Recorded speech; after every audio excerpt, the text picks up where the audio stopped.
Hello everyone, and welcome to the Fright Club. I am your master of ceremonies, your hostess with the mostest ghostess, Colin.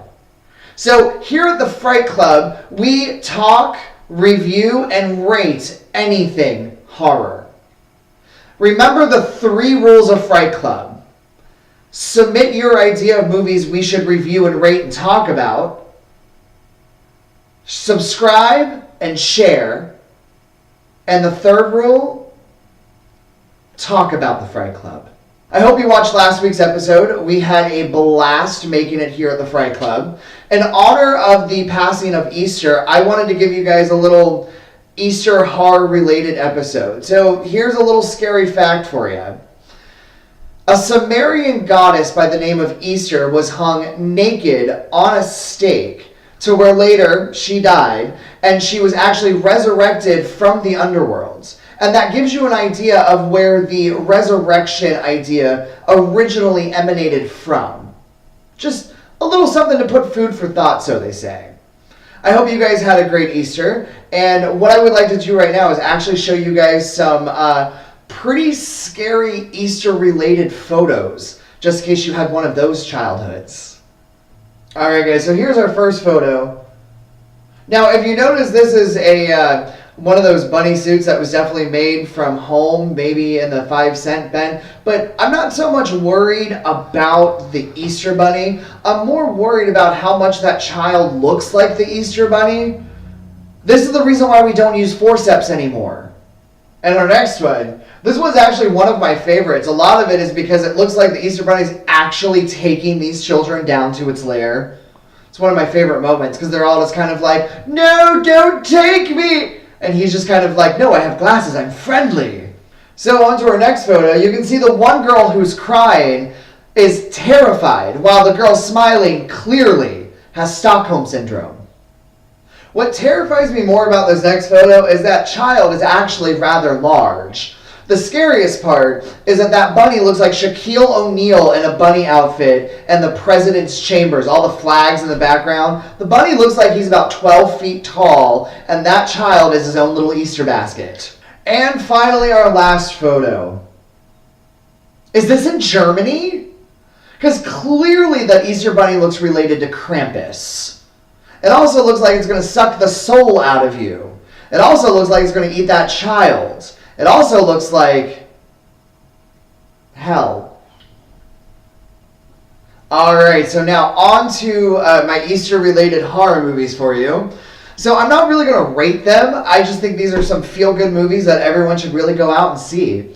First up, I have Critters 2, the main course. So eggs that are left behind from the carnivorous critters hatch and once again attack the town of Grover's Bend.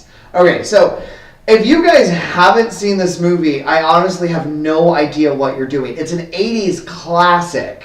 What makes this movie so classic is actually 2 of my favorite scenes.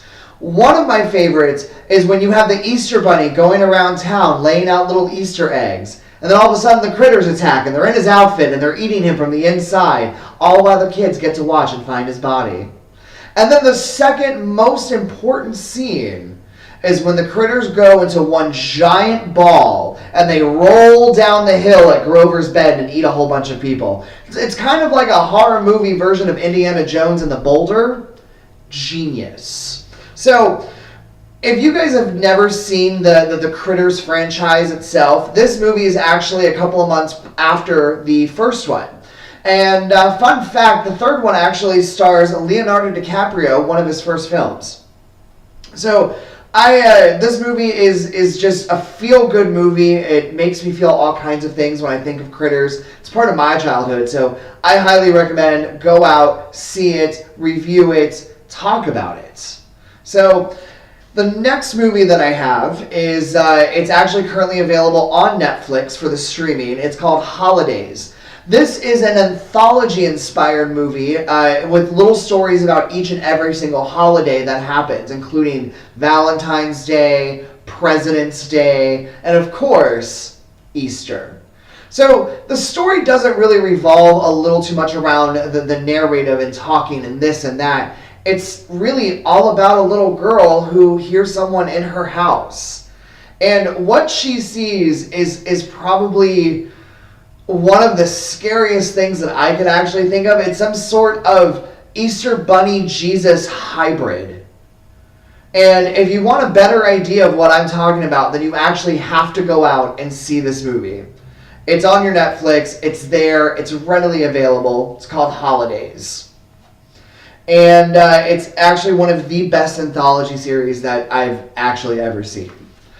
And right now I do have some honorable mentions. And unfortunately I did not get the chance to watch some of these movies, which is why I'm just going to mention them. But I highly think that you should go out, watch them, and then let me know what you think and see if I should review them myself. First up is Night of the Living Lepus, which actually stars Janet Leigh, who's the mother of Jamie Lee Curtis. And while the movie itself is not horror-themed related, it is about a bunch of giant bunnies that attack a small town and eat people. What could be more Easter fun? The next is Easter Bunny Bloodbath. Bloodbath. The next is Easter Bunny Bloodbath. I think the title pretty much speaks for itself. And one you can actually see on your Amazon streaming is called Easter Bunny Kill Kill.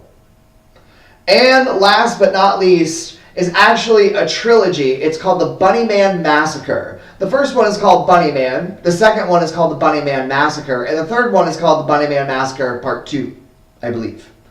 So those are my honorable mentions.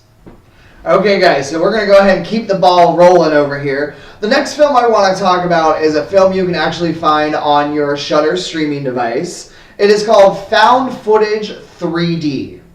Now, just the title sounds extremely interesting. So the first thing that I did is I went and watched the trailer. Because I was a little scared about, the whole found footage idea of Blair Witch Project and shaky cam and all this other kind of stuff. So the movie is about a trio of men who want to set out to make the world's first found footage 3D movie. Unfortunately, they end up releasing an entity which makes their film a horror film. So, unfortunately, folks, the trailer was better than the movie. So, into this movie itself, it was actually pretty good in the beginning. It was a little bit of a slow burn, but it was funny. It was campy. The characters were actually a lot of fun. The only problem that I had with the film was that aside from the 1 or 2 or 3 kind of creepy moments, there were a lot of unanswered questions, such as why the main actress? Why was she chosen by this particular spirit? Why was she the one who was getting the cuts and the scratches and all this kind of stuff happening to her that everyone else just kind of ignored? So the one thing, or one of the things that I really enjoyed about this movie as well, was the fact that they answered a lot of the questions that you have in found footage movies. Kind of like, if you're running through the woods, why do you still have the camera? Well, there's a light on it. So this movie actually ended up answering questions they asked themselves, which was an interesting take on the found footage idea. Now, kind of making an Oreo in the sense, bad, good, bad, one of the worst things about the film itself was that everything that led up to the end where you actually got some character death scenes happened like that. It was done and it was over. No one really got a singular death scene that you really wanted. And what happened was actually pretty decent. I just wanted more. And then we get to the ending. And the ending was typical. You could really find that ending in any horror movie that you see. So, because of all these things kind of rolled up into one, I gotta give this movie 3 reels. Alright guys, so the third movie I have to talk about is, well, as you've seen, the worst of the bunch. It is a movie you can currently get through Netflix DVD device, and it is called Are You Scared? It's about 6 teens who wake up in a warehouse and they have to play a series of games to escape. Does that sound familiar to anyone else? Oh yeah, Saw. The thing about this movie, really the only thing that I liked about this movie, was that the character death scenes were actually pretty cool. The bad guy did a good job of taking their fears, putting their fears inside of a game, and then having them escape it or die from it. That was it. Other than that, this movie stank on so many different levels. Okay, one, the characters, you barely knew anything about them whatsoever. The only time you got to glimpse into a character background was when they filmed themselves auditioning for this TV show, which is what they all thought it was. And that was the only time you actually got a chance to see who they were as a character. So it was horribly written. And then, in the beginning, you have these two cops who are looking for the killer. And then all of a sudden, one of the cops is like, do you know what's there? The game has already started. Does that not sound like a clear ripoff from the Saw franchise? See, this movie had little to no budget, which doesn't make it a bad film. What made it a bad film was the writing of this movie. It was bizarre. And then once you found out the killer, who was no one spectacular, they kind of show you in the first 25 minutes, maybe 30 minutes of the film. It's not a character that you get to see throughout the film, so you're not really sure. But once you find out who it is, it's not that big of a shocker to anyone. And then, once you find out why the killer is doing what he's doing, it doesn't make any sense. Apparently, he's only doing it for one singular person, so that leaves the question, why have you been hosting all of these games only get to one person?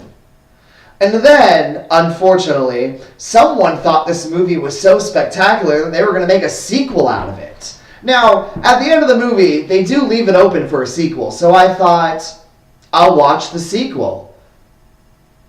Don't watch the sequel. It has nothing to do with the first one. The second one is actually called, are you ready for it? Are You Scared 2? Good job.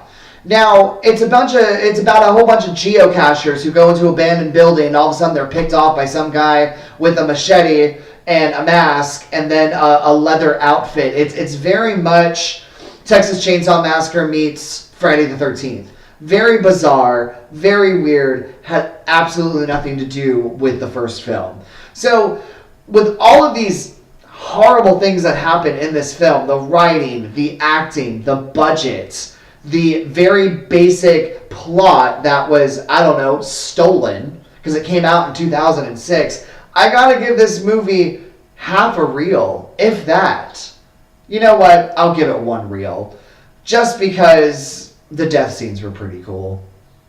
Alright everyone, that is the end of our show. I want to thank all of you for watching. I'm going to give a special shout out to one of my favorite channels currently on YouTube and Facebook. By the way, I'm not sponsored by anyone, but just because I love them so much, Crypt TV. They always show 1 to 10 minute little horror vignettes. And they also have a couple of spin-offs. They're a lot of fun to watch. And frankly, some of them are terrifying. I really enjoy them, and I really think that you guys should go out there, like their page, follow what they do. It's amazing things. Also, don't forget to like us on Facebook, and don't forget to find us on Twitter and give us a shout out. Other than that, have a great time.